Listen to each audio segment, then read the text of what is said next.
just so we can hit some of these other issues really quickly. And some of these have been addressed by some of the candidates, but you know, so it goes. John Garrido, we'll start with you. Would you be a full-time alderman if you were currently employed elsewhere, or would you take an unpaid leave while in office? I would be a full-time alderman. I am and will be a full-time alderman. Make sure that microphone works. He is and will be a full-time. I propose, you've seen that probably on a lot of my literature, that I put forth that I would be a full-time alderman. Full-time.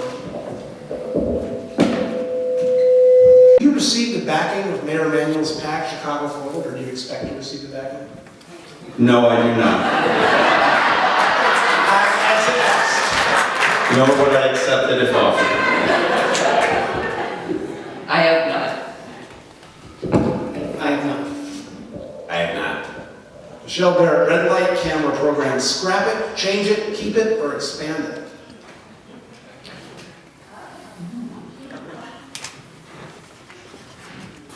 And I can't elaborate, right? No, you're gonna let everything get looked at. Nobody likes getting the ticket, but I support it, and I think it keeps more police on the streets so that they can attend to other serious crimes. Michael Lee, scrap it, change it, keep it, or expand it? I like riding my bike and I can cross streets now, so I keep it. Scrap it. It doesn't lend anything to public safety. It's just a money generator. That's all it is. I think the whole program needs to go. I would reform it. We need to, it does produce less crashes, but we need to work on the yellow light timing to make sure we reduce the number of rear-end crashes that have increased. Michael Diaz, the Lucas Museum proposal on the lakefront. Keep it, move it, dump it. You know, if Montgomery Ward and Marshall Field were alive today, I suppose they would say it depends. I think, you know, I don't think they ever envisioned the museums being where they are, so I'd say keep it, leave it.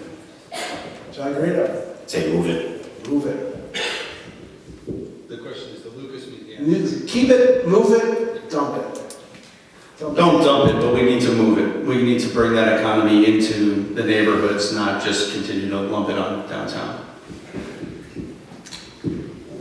We do, it draws tourism dollars, jobs, keep it. Michael Garrido, the Eris Brewery.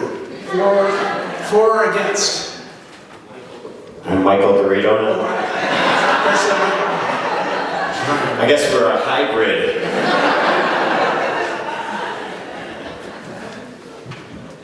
The Eris Brewery, hey, that's got to be, it would be exactly like I said with my proposal as far as zoning goes.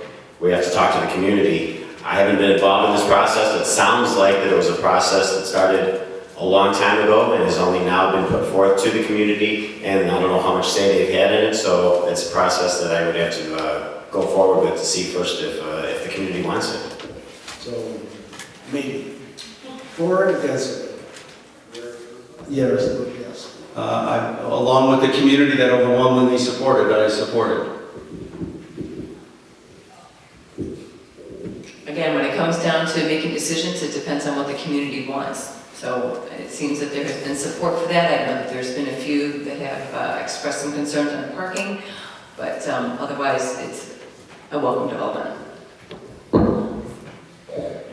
I like it, I like beer, and to the extent the community wants to go along with it, then I'm all for it.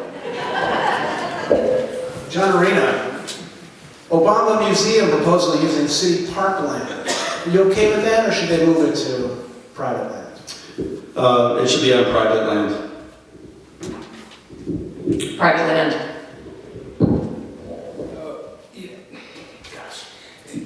Look at some of the statutes on our public lands. This is the first African American president. I think public land is appropriate for the purpose of a library. Private land. Cheryl Barrett, minimum wage hike? Yes or no? I support a federal increase in minimum wage. But not a local one? No. Yes for local, let's go slow. There's a congressional budget report out in February, which, you know, people lose jobs when the minimum wage goes up. But I think it's something you need to do, because otherwise you're not going to get that money from corporate America. I support a fair increase, and I know there was a bill that was proposed on the state legislature to move it up to $11 an hour over a period of time. And we need to have all our businesses on the same playing field. And I'm concerned, because our ward is near the border, and I'm going to keep it short, near the border, that our smaller businesses, our mom and pops, may not be able to compete with Harwood Heights, Norridge, Niles, that they're going to be paying a significant lower amount of money for their minimum wage. So I support a fair increase that puts all of our businesses on the same playing field. I voted to support the stepped increase of the minimum wage to $13 an hour by 2019.